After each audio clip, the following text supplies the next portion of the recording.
Hello, welcome back.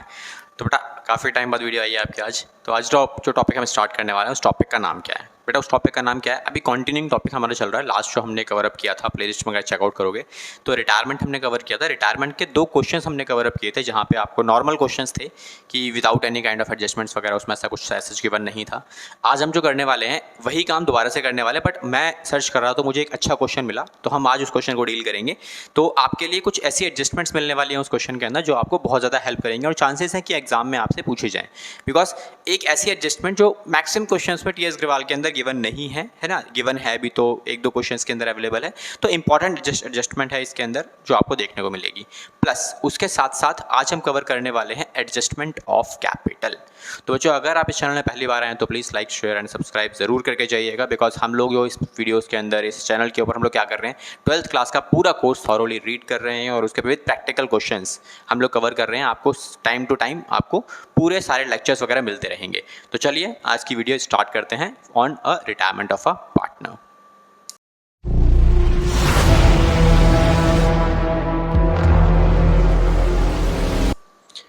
Okay, तो बेटा हम लोग अपनी स्क्रीन पे आ चुके हैं। स्क्रीन पे क्या क्या अवेलेबल आपके पास देखो। सबसे पहले जो हमने डिस्कस किया था कि हमारे पास अवेलेबल होगा आज का एक क्वेश्चन। तो एज यू नो कि आपकी स्क्रीन पे एक क्वेश्चन नजर आ रहा होगा, आप क्वेश्चन देख सकते हो क्या क्या लिखा हुआ है क्वेश्चन के अंदर। तो क्वेश्चन में जो इन्फॉर्मेशन है वो कहता है कि मुझे ABC 3 पार्टनर्स हमारे पास अवेलेबल हैं 2007 31 दिसंबर मतलब बेटा ये आपका कैलेंडर ईयर का इस्तेमाल कर रहे हैं। क्लियर? ठीक है। तो बेटा नीचे बैलेंस शीट दी हुई है आपको। तो बैलेंस शीट में क्या क्या लिखा हुआ है, लायबिलिटी साइड पे क्या क्या है। There is one item which is distributable, जैसा कि हम लोगों ने स्टार्टिंग में भी कवर किया था कि बैलेंस शीट रीड करते टाइम आपको क्या करना है, जो भी डिस्ट्रीब्यूटेबल आइटम है उन्हें मार्क कर लेना या फिर याद रखना है कि आपको हाँ ये डिस्ट्रीब्यूट करना होता है। पहला आइटम क्या बेटा? जनरल रिजर्व, ये डिवाइड करने वाला आइटम है। अब आ जाओ एसेट साइड पे। तो एसेट साइड पे as such there is only no item as such, कोई भी आइटम अवेलेबल नहीं है जो आपको डिवाइड करना हो। ठीक है, क्या क्या चीजें गिवन है आपको? बिल्डिंग गिवन है पहले आइटम में, मोटर कार गिवन है, स्टॉक गिवन है, इन्वेस्टमेंट गिवन है, डेटर्स गिवन है, देन उसके बाद पेटेंट्स गिवन है। इनमें से कोई भी ऐसा आइटम नहीं है जो मुझे डिवाइड करना हो। क्लियर? ठीक है। बेटा नेक्स्ट पॉइंट पे आते हैं। तो नेक्स्ट पॉइंट क्या लिखा हुआ है? अब नीचे एडजस्टमेंट्स दिए हुए हैं। कह रहे पार्टनर्स जो हैं हमारे पास वो प्रॉफिट एंड लॉसेस को शेयर करते हैं किस रेशियो में बेटा? 8, 4 and 5। The sum will be 17। Okay, तो 8:4:5 की प्रॉफिट शेयरिंग रेशियो गिवन है। एंड क्वेश्चन क्या बोलता है? सी हमारा जो पार्टनर है वो रिटायर करेगा, मतलब लास्ट वाला जो पार्टनर है वो हमारा रिटायरमेंट ले रहा है on the same date subject to the following terms and condition. जो कुछ कंडीशंस हैं, टर्म्स एंड कंडीशन जो हमारे पास हर बार गिवन होती है, वो क्या क्या गिवन है क्वेश्चन के देख सकते हो आप। पहला टर्म्स एंड कंडीशंस क्या है? 20% of the general reserve is to remain as reserve for bad and doubtful debts. इसका मतलब क्या बोल रहा है? वो कह रहा है कि जो जनरल रिजर्व का अमाउंट है आपके पास बैलेंस शीट में, दैट इज 17,000 रुपीज, वो सेम वैल्यू का 20% आप किस में मेंटेन कर रखोगे? प्रोविजन फॉर डाउटफुल डेट्स के नाम से आप रिकॉर्ड कर रखोगे, जिसका दूसरा नाम क्या होता है बेटा? Reserve for bad and doubtful debts. इसका मतलब आपने रिजर्व क्रिएट करके रखना है, लेकिन वो एक स्पेसिफिक पर्पस के लिए होगा। ये एग्जैक्टली दूसरा नाम है आपका provision for bad and doubtful dates का, क्योंकि वहां पर भी तो आप तैयारी करके रखते हो ना। इन फ्यूचर अगर कुछ नुकसान हो जाता है बैड एंड डाउटफुल डेट्स के ऊपर, तो वो हम ऑलरेडी इस रिजर्व में से एडजस्ट करवा लेंगे। प्रोविजन का भी सेम काम होता है आपका। ओके, तो कितना बोला उसने? 20%। इसका मतलब पॉइंट आता है सर प्रोविजन फॉर डीडी जब हम क्रिएट करते हैं तो ये तो आपका लॉस होता है। बेटा इसमें लॉस नहीं होगा। क्यों नहीं होगा अभी समझाता हूं। सेकेंड पॉइंट, मोटर कार की जो वैल्यू है आपके पास उसको 5% से आपको डिक्रीज करना है। तो डिक्रीज करना मतलब लॉस हो गया। स्टॉक की वैल्यू जो है उसको रीवैल्यू करना है। रीवैल्यू कितना करना बेटा? रीवैल्यू करना है 17,500। अगर आप ऊपर चेक करोगे स्टॉक की वैल्यू बेटा, तो स्टॉक आपको ऊपर गिवन है 20,000 रुपए का। तो 20,000 से वैल्यू कितनी रिवैल्यू करोगे आप? 17,500। तो इन दैट केस आपका 2,500 रुपए का लॉस हो गया इसके अंदर, तो ये भी रिकॉर्ड कर लेंगे। नेक्स्ट पॉइंट आता है बेटा गुडविल का। अब गुडविल के लिए क्वेश्चन ने क्या बोला हुआ है? इट सेज कि 2.5 ईयर्स, कह रहा है 2.5 साल का ईयर परचेज दिया हुआ है आपको, नंबर ऑफ ईयर परचेज जो हमारे पास होता है, एंड उसको अप्लाई करना है किसके ऊपर? 3 साल के एवरेज प्रॉफिट पे। इसका मतलब गुडविल की आपको कैलकुलेशन यहाँ पे करनी पड़ेगी बाय एवरेज प्रॉफिट मेथड। तो सर ये तो बहुत ईजी, हमें ऑलरेडी आता है, तो आप निकाल सकते हो इजीली। डन। इसके बाद सी वॉज पेड इन फुल। सी जब रिटायरमेंट कर रहा है तो उसको हम पूरा पैसा फुल अमाउंट में पे कर देंगे, जो कि ए और बी बोरो करेंगे नेसेसरी अमाउंट किस कहाँ से? बैंक से। अगर कर्जा लेना पड़े तो ले लेंगे, क्या फर्क पड़ता है। और उसके लिए बैंक से अगर कर्जा लेंगे जाहिर सी बात है सिक्योरिटी देनी पड़ेगी। तो सिक्योरिटी में हम क्या रखेंगे बच्चों? सर सिक्योरिटी में रखा जाएगा बेटा मोटर कार और आपका स्टॉक, और जो पैसा आएगा उससे हम सी की पेमेंट करवा देंगे। Clear? Perfect. Next point, question की रिक्वायरमेंट। ये सारा पॉइंट जो हमने पढ़ा अभी तक ये सब था आपका information part. The next one is requirement part. Requirements are revaluation account बनाओ, पार्टनर्स कैपिटल अकाउंट बनाओ एंड बैलेंस शीट प्रिपेयर करो। क्लियर? ठीक है बच्चों, अब ये मेरे पास क्वेश्चन में डाटा मुझे मिल गया है। अब हम क्या करने वाले बच्चों, अब हम इसका सॉल्यूशन प्रिपेयर करने वाले हैं। सॉल्यूशन बेटा कैसे निकलने वाला है, एक बार सॉल्यूशन देख लेते हैं। तो चलो जी स्क्रीन पे आते हैं, तो सॉल्यूशन देखते हैं। सॉल्यूशन नंबर 1 का आपका आंसर आने वाला है। हम क्या करेंगे बच्चों, सबसे पहले बनाएंगे बेटा जो आपकी पहली रिक्वायरमेंट है, दैट इज रीवैल्यूएशन अकाउंट। तो सर रिवैल्यूएशन अकाउंट तो हम ही बना लेंगे, बड़ा सिंपल सा है, ज़्यादा कुछ है नहीं। स्टिल चलो, आप अगर बना लोगे तो आप बना सकते हो, वीडियो पॉज कर लो, कोई इशू नहीं है, आप बना लो, फिर एक बार चेक कर लेना कि आपने सही बनाया या फिर गलत बनाया, ताकि आपकी प्रैक्टिस हो जाएगी। क्लियर, ठीक है। तो चलो डेबिट और क्रेडिट हमारे पास हो गया। जिनको नहीं आता है एक बार वो कंटिन्यू कर सकते हैं, आपको समझाता रहूँगा पॉइंट टू पॉइंट। ठीक है, मैंने आपको एक पॉइंट बताया था बेटा कि आपका जो जनरल रिजर्व का अमाउंट है, आपने मुझसे पूछा था कि भाई जनरल रिजर्व जो है सर 20% ट्रांसफर करना है आपको कहाँ पे, रिजर्व फॉर डाउटफुल डेट्स। तो बेटा एक बात बताओ, देखो एक तरफ है जनरल रिजर्व और एक तरफ है प्रोविजन, या फिर मैं इसे बोलूँ रिजर्व।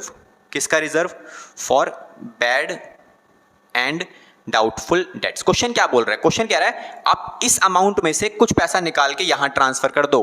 कितना ट्रांसफर करो, 17,500 रुपए, 17,000 रुपए का आपका रिजर्व है। ये क्वेश्चन में अवेलेबल है आपके पास कि जनरल रिजर्व का जो अमाउंट है बेटा कितना है वो, सर 17,000 रुपए। बेटा 17,000 में से आपको करना क्या है, क्वेश्चन ने बोला 17,000 में से कुछ पैसा निकालो और रिजर्व में ट्रांसफर करो। तो बेटा कितना रिजर्व में आप ट्रांसफर करोगे वैल्यू, एक बार मुझे बताओ, सारे के सारे एक बार चेक करो अपनी स्टेटमेंट वगैरह, कितना आप रिजर्व क्रिएट करोगे। नेक्स्ट सर रिजर्व हमारा जो क्रिएट होगा वो होगा 3,400 रुपये का, बिकॉज 17,000 रुपये का अगर आप रिजर्व क्रिएट करोगे 17,000 का 20%, तो 17,000 का 20% कितना आता है बेटा, 3,400 रुपये। ये आपने उठा के ट्रांसफर कर देना है कहाँ पे, यहाँ पे। मुझे एक बात बताओ बेटा, ये भी बैलेंस शीट में क्रेडिट साइड पे आता है और ये भी एक तरीके का क्रेडिट बैलेंस ही है। मैंने आपको एक वीडियो में समझाया था कि रिजर्व को प्रेजेंट करने के दो तरीके होते हैं, प्रोविजन फॉर डाउटफुल डेट्स को स्पेसिफिकली। एक तरीका क्या होता है कि आप इसको क्रेडिट साइड पे लायबिलिटी साइड में रिकॉर्ड करके छोड़ दो। दूसरा ऑप्शन क्या होता है, इसको डेबिट साइड में ना डेटर की जो वैल्यू आपके पास गिवन है वहां से आप उसे माइनस कर दो। आप दोनों में से कोई भी तरीका आप यूज करोगे तो एक ही बात है। क्लियर, तो आप इस प्रोविजन को यहां से पैसा निकाल के यहां ट्रांसफर करो, उसका मतलब क्या है, एक लायबिलिटी कम हो रही है, दूसरी लायबिलिटी बढ़ रही है, नेट इफेक्ट जीरो। तो रिवॉल्यूशन में तो आता नहीं, क्योंकि रिवॉल्यूशन में क्या रिकॉर्ड होता है बेटा आपका, रिवॉल्यूशन में सर रिकॉर्ड होता है हमारा कोई भी एक्स्ट्रा बेनिफिट या फिर loss in terms of assets and liabilities. तो ऐसा सच इसमें तो कुछ हुआ नहीं हमारा, है ना। 17,000 में से 3,400 निकले और यहां ट्रांसफर हो गए, तो एक लायबिलिटी कम हो गई, एक लायबिलिटी बढ़ गई, तो हमारा रिवॉल्यूशन अकाउंट का इसमें कोई रोल नहीं है। परफेक्ट, समझ में आया बच्चों, ठीक है सर, ये तो समझ में आ गया। तो सर बैलेंस अमाउंट का हम क्या करेंगे, है ना, पॉइंट आता है कि सर बैलेंस अमाउंट का क्या करेंगे। क्वेश्चन में जनरल रिजर्व का जो वैल्यू है सर हमारा वो गिवन है सर 17,000 रुपये। अब 17,000 में से आपने क्या किया, 3,400 रुपये का जो अमाउंट है वो आपने रिकॉर्ड कर लिया, तो बचा हुआ जो अमाउंट है सर 13,000, इसका क्या करेंगे हम लोग, बेटा इसका आप क्या करोगे, आप सीधा इसको डिस्ट्रीब्यूशन में डाल दोगे। क्वेश्चन में कुछ बताया नहीं इसके लिए, तो हम क्या करते हैं, general reserve, simple general reserve is a distributable item, तो वहाँ हम डिस्ट्रीब्यूट मार के खत्म कर देंगे एज सच, और कुछ करना नहीं है। डन, ठीक है सर, समझ में आ गया, बढ़िया। अब चलते हैं आगे बेटा। तो अगला पॉइंट मुझे क्या गिवन था बच्चों इसके अंदर, अगला पॉइंट बेटा मुझे यहाँ गिवन है कि कार का वैल्यू जो है उसको रिड्यूस करना है आपको बाय 5%। तो बेटा कार का वैल्यू कितना है, सर कार का वैल्यू जो हमारे पास अवेलेबल है बेटा वो है 18,000 का। तो 18,000 का वैल्यू डिक्रीज आप करोगे, तो डिक्रीज करोगे तो बेटा कितना अमाउंट आएगा, सर डिक्रीज करेंगे तो 18,000 का हम लोग 5% डिक्रीज करना है, तो 5% के अकॉर्डिंग 900 रुपये का अमाउंट आ गया मेरा कार के लिए। एंड स्टॉक का वैल्यू भी क्वेश्चन ने बोला था रिड्यूस करने के लिए, तो बेटा स्टॉक पुराना जो वैल्यू था वो है 20, क्वेश्चन ने बोला इसको रिवैल्यू करो आप 17,500 पे, तो बेटा 2,500 रुपये का हमारा यहाँ पे लॉस हो गया स्टॉक के अंदर। आई गेस ये टॉपिक क्लियर होगा आपको, ठीक है। नेक्स्ट देखते हैं एक बार, तो बेटा नेक्स्ट क्या आने वाला है, नेक्स्ट हमारे पास क्या है, और कोई एडजस्टमेंट हमारे पास अवेलेबल है, तो बेटा नेक्स्ट एडजस्टमेंट हमारे पास है गुडविल की। अब गुडविल का एज सच रिवॉल्यूशन में कोई काम नहीं है तो हम उसे रिकॉर्ड नहीं करेंगे। चलिए तो ठीक है, ये आपके पास वैल्यू कितनी आने वाली है, सर ये जो वैल्यू आएगी हमारी वो आने वाली है 3,400 रुपये, ठीक है जी, 3,400 रुपये। तो 3,400 का सर हम क्या करेंगे बेटा, 3,400 का आपको सिंपल डिस्ट्रीब्यूशन, कहाँ डिस्ट्रीब्यूशन करोगे आप, इसको ट्रांसफर कर दो। आप कहाँ पे ट्रांसफर करते हैं सर इसे, बेटा पार्टनर्स के कैपिटल या फिर करंट। अब इस क्वेश्चन में हमारा जो कैपिटल अकाउंट बना हुआ है, क्योंकि करंट अकाउंट बनता है आपका फिक्स कैपिटल मेथड के अंदर, वो हमारे पास है नहीं, तो पार्टनर्स कितने बेटा, A, B और C, तो 3400 को आप रेशियो में डिवाइड मार दो, सिंपल। अब डिवाइड कैसे मारना है, डिवाइड करते टाइम मैक्सिमम बच्चे गलतियां करते हैं, कैलकुलेशन लगे रहता है करने में, तो मैं आपको शॉर्टकट तरीका समझा देता हूँ कि एक्जैक्टली फास्ट फॉरवर्ड आप कैसे कैलकुलेशन कर सकते हो। देखो सिंपल है, कितना है बेटा 3400, टोटल कितना आ रहा है बेटा 17 आ रहा है, 17 आएगा तो आंसर कितना आने वाला है 200। अब क्या करोगे आप, अब 200 को 8, 4 और 5 मल्टीप्लाई करके बस सिंपली लिख दो। आप हर बार कैलकुलेट करने की जरूरत नहीं होती ना, आप सिंपली 3400 डिवाइड किया 17 से, जो टोटल था, जो भी आंसर आया आपका ये वाला, 8 से मल्टीप्लाई करो सीधा, कहाँ लिखो ए में, फिर 4 से मल्टीप्लाई करो कहाँ लिखो बी में, फिर 5 से मल्टीप्लाई करो कहाँ लिखो सी में, हो गया हमारा काम। ये तो बहुत सिंपल है ना। तो 2 8 जा 1600 सर, फिर 2 4 जा बेटा 3200, देन उसके बाद 2 4 जा 800 बेटा आएगा, ठीक है, 2 4 जा 800, देन 2 5 जा 10,000 रुपीज़, हो गया डिस्ट्रीब्यूशन। एज सिंपल, काफ़ी सिंपल था, ठीक है। तो सर आज के बाद हम ऐसे ही रिकॉर्ड करेंगे, ठीक है जी। चलो सर, अब ये हमारा पहला पार्ट कंप्लीट है, दैट इज रीवैल्यूएशन अकाउंट। अब चलते हैं बेटा कहाँ, पार्टनर्स के कैपिटल अकाउंट पे। तो बेटा पार्टनर्स का जो कैपिटल अकाउंट है, मैंने आपको कुछ स्टेप्स भी दिए थे लास्ट क्लास के अंदर कि आपको स्टेप्स हमेशा यूज़ करने हैं while preparing your partners capital account, चाहे वो रिटायरमेंट हो चाहे वो एडमिशन हो, ऑलवेज मेक श्योर कि आप स्टेप्स को फॉलो करो और आपका पूरा पार्टनर्स कैपिटल अकाउंट बहुत इजीली फ्रेम हो जाएगा अगर आप सही तरीके से स्टेप्स यूज़ करोगे। प्लस आप अपनी कैलकुलेशन के ऊपर बहुत अच्छे से काम करना है, उसमें भी गलती नहीं होनी चाहिए, क्योंकि अगर आप इतना काम कर लोगे तो आपका पार्टनर्स कैपिटल बिल्कुल सही बनेगा, कोई दिक्कत आने वाली आपको नहीं है। समझ में आया, ठीक है। तो बेटा आगे चलते हैं। तो पहला स्टेप क्या था बच्चों हमारे पास, सर पहला स्टेप हमारे पास था बैलेंस बीडी। बैलेंस बीडी, बेटा बैलेंस बीडी कितना है, सर बैलेंस बीडी हमारे पास पार्टनर्स का आपका बैलेंस शीट में गिवन था बेटा, तो एक बार चेक कर लो कितना गिवन है आपको। तो बेटा पार्टनर्स कैपिटल अकाउंट आपके पास गिवन है 40, 30 और 20, बेटा ये गिवन है 40 and 30 and 20। I guess clear है, ठीक है सर, ये आपको क्लियर हुआ। नेक्स्ट जो पॉइंट था आपके पास दैट इज डिस्ट्रीब्यूटेबल आइटम। तो बेटा डिस्ट्रीब्यूटेबल आइटम के नाम पे there is only one item that is general reserve, तो ये आप क्या करोगे बाय जनरल रिजर्व। लेकिन जनरल रिजर्व का जो अमाउंट है वो है 17,500, उसमें से 3,400 पहले ही पॉइंट में हमें बोला था कि आपको ट्रांसफर करना है कहाँ, reserve for bad and doubtful dates, तो वो हमने हटा दिया। The balance amount will be 17,000 minus कितना निकाला था बेटा हमने 3400, 13,600 रुपये। वही 13,600 डिवाइड मार दोगे आप रेशियो में। तो डिवाइड कैसे करना है सर, बेटा आपको कैलकुलेटर तो वहाँ मिलेगा नहीं, तो आपको क्या करना है अपने हाथों से करना है प्रॉपर तरीके से। कैसे करोगे आप, 13,600 बेटा divide by 17, same divide by 17, तो बेटा ये आता है मेरे पास कितना सर 800। अब 800 को मल्टीप्लाई करो, सिंपल 800 को 2 से आप कितना है बेटा 8 से मल्टीप्लाई करोगे तो कितना आ जाएगा बच्चों यहाँ पे 800 को अगर आपने 8 से मल्टीप्लाई किया तो सर ये हमारे पास आएगा 8 8 जा 64, 8 3 जा 32, 8 5 जा 4000। परफेक्ट, हो गया हमारा काम डिस्ट्रीब्यूशन का। अगला स्टेप किसी भी पार्टनर ने कोई एसेट्स या लायबिलिटी डेकोर किया हो तो उसे हम रिकॉर्ड करेंगे, बट इस क्वेश्चन में ऐसा तो कुछ है नहीं हमारे पास, तो कुछ करना नहीं है। अगले स्टेप पे आ जाओ। अगला स्टेप क्या बेटा, ये जो रिवैल्यूएशन प्रॉफिट लॉस था उसे क्रॉस करके रिवर्स साइड पे ट्रांसफर करेंगे। इधर आएगा तो इधर, इधर आएगा तो इधर, सिंपल डन। तो ये सारी वैल्यू उठा के यहाँ ट्रांसफर करते हैं। कितनी कितनी वैल्यू है बेटा, ये है 1600 रुपये, ये है 800 रुपये, ये कितनी है बेटा, ये है 1000 रुपये। तो ये आपने ट्रांसफर किया किस नाम से, टू रिवैल्यूएशन अकाउंट ब्रैकेट में एल विच डिनोट्स की इट्स अ लॉस। ओके ठीक है। अगला स्टेप क्या बच्चों, अगला स्टेप सर हमारे पास आता है क्या, गुडविल की एंट्री। अब गुडविल की एंट्री करने के लिए बच्चों हमारे पास यहाँ पर जो है ना हमें कुछ काम करना पड़ेगा, कुछ मेहनत करनी पड़ेगी अलग से। किसमें, वर्किंग नोट्स में। बढ़िया, क्योंकि हमें वर्किंग नोट्स बनाने पड़ेंगे, गुडविल के लिए डाटा दिया हुआ है। तो वर्किंग नोट सबसे पहला काम आपको क्या निकालना है, गुडविल कैलकुलेट करनी पड़ेगी। तो यहाँ निकाल लेते हैं गुडविल ऑफ द फर्म, या फिर आप सिंपल लिख लो वैल्यूड गुडविल। अब वैल्यूड गुडविल निकलेगी कैसे बच्चों, सर ये तो बहुत सिंपल है, आपको गुडविल एवरेज प्रॉफिट के बेसिस पे निकालने हैं। जो क्वेश्चन में ऑलरेडी आपको गिवन है कुछ प्रॉफिट्स, तो जो प्रॉफिट्स आपको गिवन है उनको लिख लो सीधा सीधा। ये निकलती है बच्चों कैसे, जो भी आपका एवरेज प्रॉफिट आएगा वो मल्टीप्लाई बाय में नंबर ऑफ ईयर्स परचेज, है ना। तो एवरेज प्रॉफिट बेटा कितना आने वाला है, तो क्वेश्चन में जो प्रॉफिट्स गिवन है वो है 11,000, 16,000, 24,000। एवरेज निकालने के लिए क्या करोगे आप, नंबर ऑफ ईयर से डिवाइड मारो सीधा इनटू में, ये आ गया बच्चों 2.5 ईयर्स।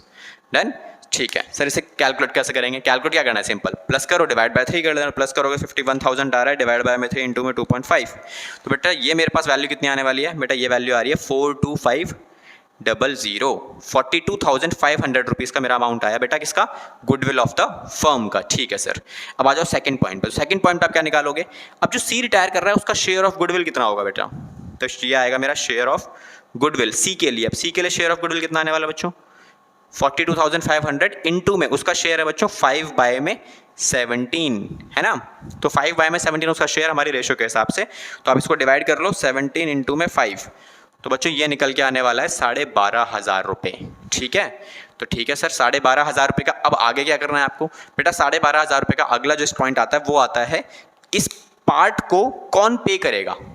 सी का गुडविल का शेयर है ना, अब सी रिटायरिंग पार्टनर है तो रिटायरिंग पार्टनर को पैसा कहाँ से मिलेगा, फर्म देगी। फर्म में मतलब कौन देगा, पार्टनर्स देंगे निकाल के ए और बी अपनी रेशियो में, गेनिंग रेशियो में। तो हम क्या निकालेंगे बच्चों, gaining ratio of A and B. As such there is no new ratio. बेटा अगर न्यू रेशियो गिवन नहीं है तो देखो ओल्ड रेशियो, मैंने आपको पहले भी समझाया था एक बार, ओल्ड रेशियो क्या है बच्चों, सर ओल्ड रेशियो ये गिवन है। अगर मैं ओल्ड में से ये हटा देता हूँ ये वाला पार्ट, क्योंकि ये पार्टनर रिटायर कर रहा है, तो बेटा न्यू रेशियो क्या बनेगी, सर न्यू रेशियो ये बनेगी हमारे पास सिंपल, और 2:1 सेम आ रही है ना। अगर ये न्यू रेशियो आ रही है क्योंकि मेरे को न्यू रेशियो गिवन नहीं है तो हमने ऐसे कर लिया, ना ही मुझे ये पता है कि किस पार्टनर ने कितना टेक ओवर किया, कितना ऐसा कुछ किया, कुछ भी गिवन नहीं है, सिंपल प्लैंक है कि भाई एक पार्टनर रिटायर कर रहा है, खत्म काम। तो मैंने समझाया था आपको कि यही जो रेशियो है यही आपकी क्या बन जाती है बच्चों, गेनिंग रेशियो है ना। तो ये सेम गेनिंग रेशियो भी मेरी आ गई। डन।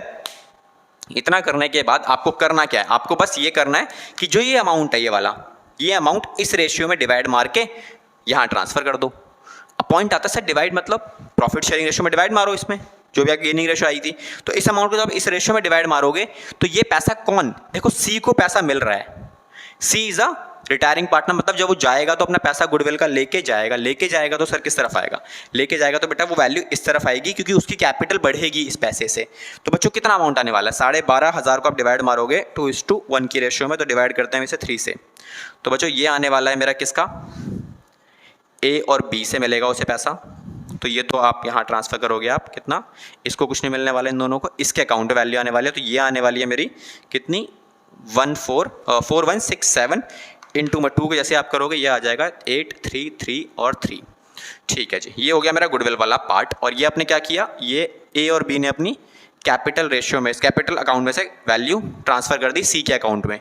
बट अब ये सेम वैल्यू जो हमारी है, ये सेम वैल्यू ए और बी के अकाउंट में से कटेगी भी, तो क्योंकि ये पैसा दे कहाँ से रहे हैं, अपनी कैपिटल में से दे रहे हैं, तो कैपिटल में से दे रहे हैं तो इस तरफ ये सेम वैल्यू रिकॉर्ड होंगी आपकी ए और बी के अकाउंट में, क्योंकि ये अपनी कैपिटल से पैसा विड्रॉ करके सी को ट्रांसफर कर रहे हैं।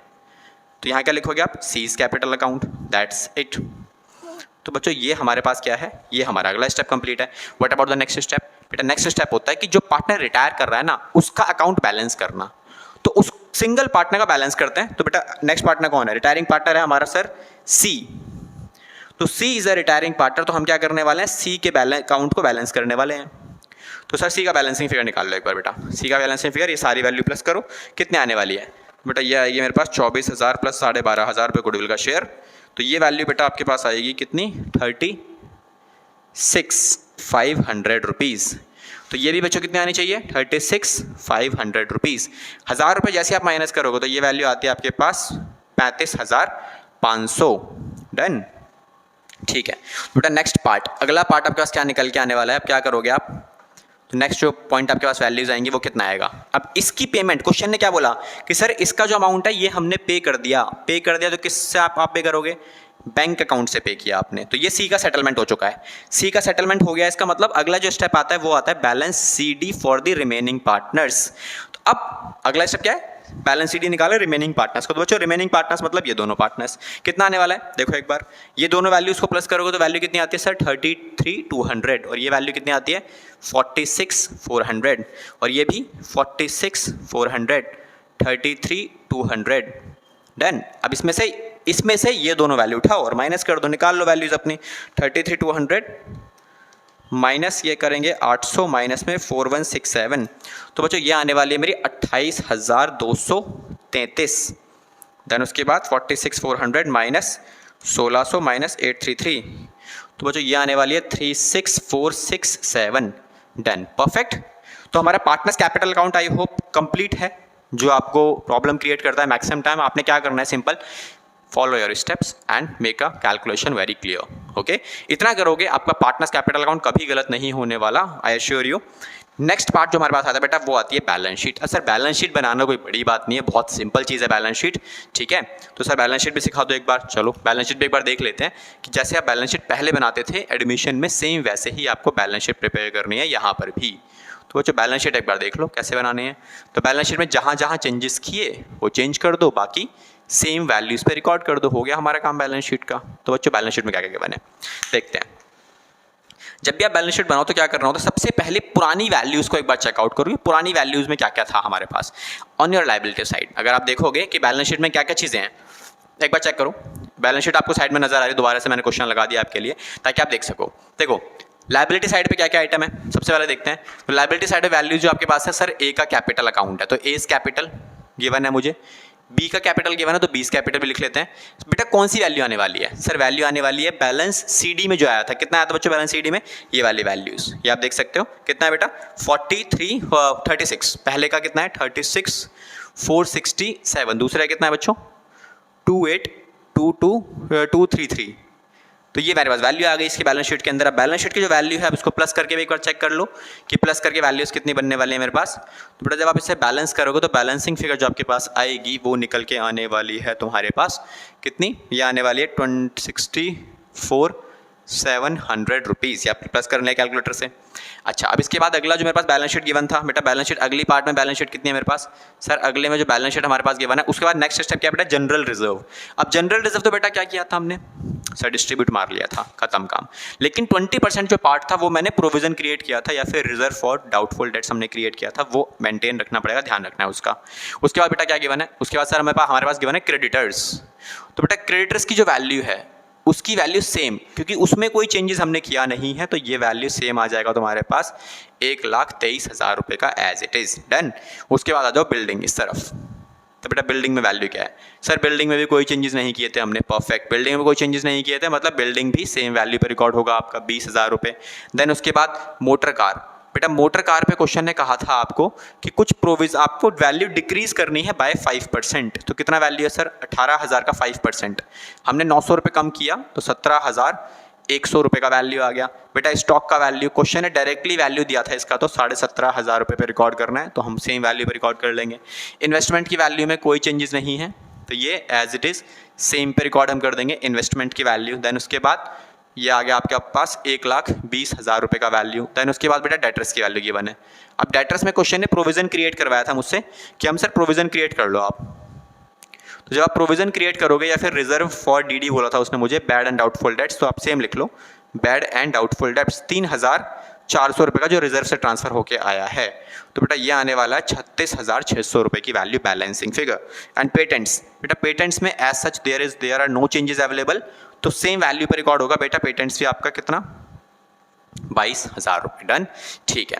अब पॉइंट आता है कि आपने पैसा कितना दिया। देखो एक बात बताओ, पहले से हमारे पास कोई पैसा अवेलेबल नहीं है एसेट साइड पे, पुरानी बैलेंस शीट पे चेक करोगे तो कोई पैसा अवेलेबल नहीं है। तो सर पैसा दिया कहाँ से आपने, क्योंकि क्वेश्चन में हमने यहाँ पे देखो कितना दिया हुआ है 35,500 रुपये बी को हमने पे किया है। और क्वेश्चन ने बोला था अगर आपको ज़रूरत पड़ती है तो आप क्या कर सकते हो, आप बैंक से लोन ले सकते हो। तो बच्चों लोन कितना लेना पड़ेगा, सारा अमाउंट लोन में लेना पड़ेगा, बिकॉज आपके पहले से तो पैसा अवेलेबल है ही नहीं ना। अगर हमारे पास पहले से कुछ अवेलेबल होता तो वो पैसा आपका माइनस हो जाता टोटल अमाउंट से। तो आपने जितना अमाउंट पे किया सारा पैसा लोन में आप ट्रांसफर करके यहाँ डाल दोगे, दैट्स इट। आई होप कि आप ये पॉइंट जो था आपको क्लियर होगा अच्छे से, क्योंकि एसेट साइड पे ऐसा हमारे पास और कुछ है नहीं, लायबिलिटी साइड बस ये पॉइंट आपको ध्यान रखना था।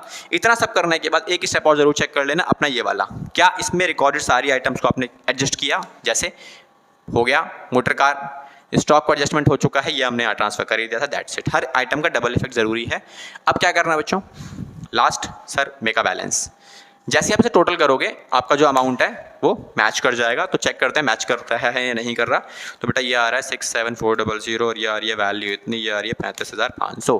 तो जो ये कितने निकल के आने वाले सर, ये आने वाली है 2232, ये आ रही है आपके पास 223200, ठीक है। अब एक बार इसे भी चेक कर लेते हैं। तो बच्चों ये आने वाली है मेरी 20,000 रुपये, 17,100 रुपये, 17,500, 1,20,000 रुपये, 3,600 और 12,000 रुपये। तो बेटा ये भी सेम आ रही है आपकी, चेक कर सकते हो आप 223200। ठीक है बच्चों, तो ये हमारा पार्ट कंप्लीट हुआ पहला वाला, जिसमें हमने अपना एक क्वेश्चन कवर किया जो कुछ अच्छा क्वेश्चन लगा मुझे, कि पॉइंट अच्छा था, जो जनरल रिजर्व वाला इसमें इस अंदर अवेलेबल था, और प्लस बैंक लोन वाला, है ना। अच्छा, एक पॉइंट मैं समझा दूँ।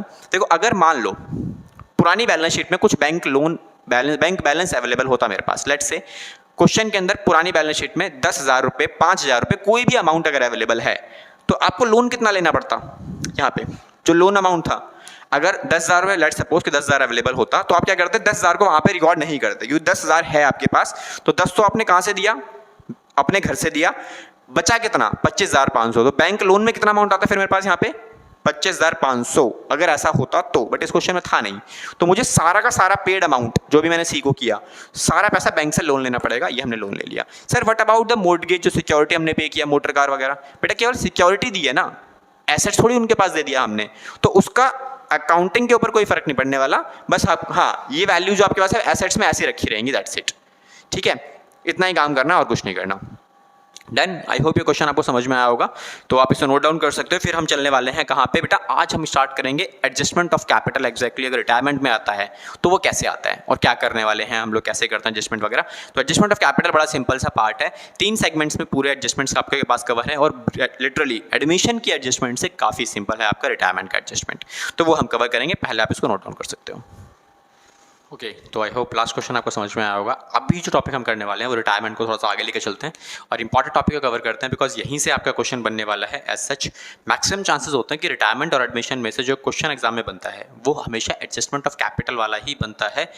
आसान बात क्या है और अच्छी बात क्या है आपके लिए यहाँ पे इस क्वेश्चन के लिए, यहाँ पे जो एडजस्टमेंट्स आपको देखने को मिल रही हैं, जो कि मैक्सिमम टाइम आपका रिवोल्यूशन अकाउंट के अंदर रिकॉर्डेड की जाती है, उनका जो लेवल है वो बहुत इजी देखने को मिलता है, बिकॉज रिटायरमेंट के अंदर जो एडजस्टमेंट बनेगी आपके पास उसका वेटेज थोड़ा सा ज़्यादा हो जाता है और आपको थोड़ा सा एक्स्ट्रा काम करना पड़ता है, और एक्स्ट्रा क्या बेटा, बट बहुत आसान काम है आपके उस रिटायरमेंट के एडजस्टमेंट में। तो क्या करना है आपको, देखो यहाँ पे बेटा 2 केस आपके पास बनते हैं। तो केस नंबर 1 जो आपके पास यहाँ बनेगा वो क्या बनने वाला है बच्चों, तो केस नंबर 1 जो आपके पास बनेगा ना, यहाँ पे क्या होगा, व्हेन रिमेनिंग पार्टनर्स, जो भी बचे हुए पार्टनर्स जिन्हें हम क्या बोलते हैं बच्चों, रिमेनिंग पार्टनर्स, क्या चाहते हैं, रिमेनिंग पार्टनर्स डिसाइड करते हैं, decided to maintain their new capitals in their new profit sharing ratio. तो बेटा ये जो केस है ना आपके पास, यही केस हमारे पास बनता है। इसी के 2 पार्ट्स बनते हैं आपके पास। पार्टनर्स ने क्या डिसाइड किया, पार्टनर्स भाई क्या बोल रहे हैं आपके पास, सिंपल सी बात, पार्टनर्स बोल रहे हैं कि भाई जो नई कैपिटल होगी ना हमारी, वो कैसे होगी, न्यू प्रॉफिट शेयरिंग रेशियो के बराबर होगी। इस पूरे क्रक्स का अगर मैं निकालूं तो पार्टनर्स यहां पर ये चाहते हैं कि हमारी जो कैपिटल रेशियो है सब पार्टनर्स के बचे हुए, वो बिल्कुल बराबर होने चाहिए किसके, प्रॉफिट शेयरिंग रेशियो के हिसाब से, exactly in a case number 1 of admission chapter. ठीक है, तो एडमिशन चैप्टर में भी तो यही था कि पार्टनर्स एडमिशन के बाद क्या बोल रहे थे कि हमारी कैपिटल जो है वो एग्जैक्टली प्रॉफिट शेयरिंग रेशियो के बराबर होनी चाहिए। तो ये पॉइंट मैंने पहले भी समझाया था आपको। अब इसके लिए हमें क्या क्या चाहिए, तो इसके लिए बच्चों आपको कैपिटल रेशियो के लिए क्या चाहिए होता है बेटा, आपको कैपिटल रेशियो के लिए सर हमें कैपिटल की रिक्वायरमेंट होती है, और प्रॉफिट शेयरिंग रेशियो के लिए क्या चाहिए होता है बेटा आपको, न्यू प्रॉफिट शेयरिंग रेशियो। तो अगर मैं कैपिटल को न्यू प्रॉफिट शेयरिंग रेशियो में डिवाइड करके लिख दूं एज टू बैलेंस सीडी, तो टू बैलेंस सीडी में जो वैल्यू आ रही है आपकी, अगर वो ये चीज को मेंटेन कर रही है तो हमारा काम हो गया। समझ में आता है, ठीक है, परफेक्ट। तो बेटा सारी जो कारस्तानी है ना इस पूरे चैप्टर में वो इसके ऊपर है, कैपिटल के ऊपर। तो यहां पे 2 केस आपके पास बनते हैं। केस नंबर 1 जहां पर आपको capital of new firm, capital of new firm, ठीक है, कैपिटल ना लिख के आप यहां पे लिखो टोटल कैपिटल, कि total capital of new firm is given. क्या बोला क्वेश्चन ने, total capital of new firm question में ऑलरेडी मेंशन करके दे देगा कि भाई रिटायरमेंट के बाद जो हमारी फर्म की टोटल कैपिटल होगी वो इतनी होगी। सिंपल, अगर आपको वो गिवन करके दे दी तो बहुत ही अच्छी बात है, आपको कुछ करना ही नहीं है। ठीक है, तो इन दैट केस आपको क्या करना है, आपके लिए बेटा बहुत सिंपल बात क्या हो जाती है, पहला जो स्टेप है आपके पास, पहला स्टेप आप क्या करोगे, आपके पास सबसे जो पहला पार्ट है, आप हमेशा एक काम करना, पार्टनर्स कैपिटल अकाउंट सारी एडजस्टमेंट्स कर लेना। ठीक है,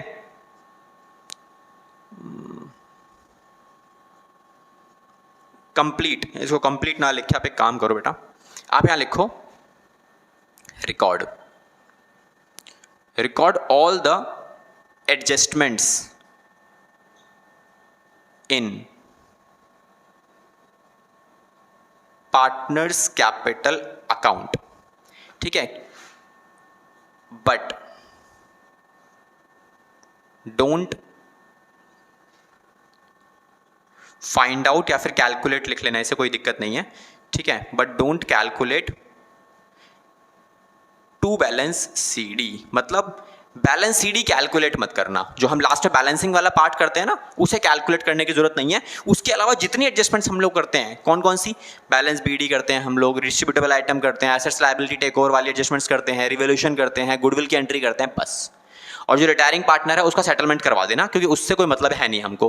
क्यों मतलब नहीं है? क्योंकि नई फर्म में तो केवल रिमेनिंग पार्टनर्स बचेंगे, तो रिमेनिंग पार्टनर बचेंगे तो कैपिटल उन्हीं की एडजस्ट की जाएगी, है ना, क्योंकि एडजस्टमेंट ऑफ कैपिटल लगती है नई फर्म में। अब नई फर्म में केवल रिमेनिंग पार्टनर्स बचे हैं, तो रिटायरिंग पार्टनर से हमें कोई मतलब नहीं है, तो उसको बैलेंस कर देना। लास्ट स्टेप जो हमारे पास आता है बैलेंस बीडी का, बैलेंस सीडी का, उसको कैलकुलेट करने की आपको जरूरत नहीं है, बाकी काम कर लेना। इतना सब करने के बाद जो अगला स्टेप आता है बच्चों, वो क्या निकालोगे आप? अगले स्टेप में आप सेकंड पॉइंट में क्या निकालोगे? Find out new profit sharing ratio. कब निकालनी है आपको? इफ नॉट गिवन, अगर आपको वो गिवन नहीं है तभी तो आप कैलकुलेट करोगे। इफ ऑलरेडी गिवन तो कैलकुलेट करने की जरूरत ही नहीं है, बहुत अच्छी बात है वो तो, है ना, ठीक है। तो ये निकाल लिया आपने कैलकुलेशन करने के बाद। उसके बाद distribute the available total capital of new firm in new ratio, ठीक है। क्या करना है बच्चों आपको? जो भी आपके पास available total capital of new firm है, ये वाली total capital of new firm, क्या बताया था मैंने आपको पहले पॉइंट में कि ये आपको गिवन होगा। इस केस का नाम क्या है? Total capital of new firm is given, आपको ऑलरेडी गिवन है, तो अवेलेबल इसलिए लिखा मैंने क्योंकि वो ऑलरेडी गिवन है आपको। उसका करना क्या है आपको? सिंपली उसे नई रेशियो में डिवाइड मार लो। नई रेशियो में डिवाइड मारने के बाद क्या करोगे आप? Transfer the new capitals as to balance CD, जो लास्ट स्टेप छोड़ दिया था ना आपने, उसमें ट्रांसफर मार दो simple in partners capital account. हो गया हमारा काम। कैपिटल एडजस्टमेंट में यही तो बोला था उसने, क्या बोला था कि आपकी जो टोटल कैपिटल है वो नई रेशियो में होनी चाहिए। तो जैसे मैंने इस अमाउंट को इस रेशियो में डिवाइड मारा, ऑलरेडी दोनों इक्वल हो गई, ये हमारा पार्ट कंप्लीट हो गया, डन। इतना सब करने के बाद जब आपने ये बैलेंस कर दिया, करने के बाद अभी बैलेंस करना है आपको। तो बैलेंस कैसे करोगे आप? उसके बाद transfer the balancing figure in, या तो आप बेटा बैंक अकाउंट में ट्रांसफर करना उसे, ठीक है, या तो आप उसे कैश अकाउंट में ट्रांसफर करना, या तो आप उसे कहां ट्रांसफर करोगे? करंट अकाउंट में, ठीक है। करंट अकाउंट में कब ट्रांसफर करोगे आप? जब कभी भी एज पर द क्वेश्चन, तो डाटा आपको गिवन करके देगा, तो एज पर डाटा, तो जो भी डाटा है क्वेश्चन के अंदर आप उसमें ट्रांसफर कर सकते हो, कोई दिक्कत नहीं है।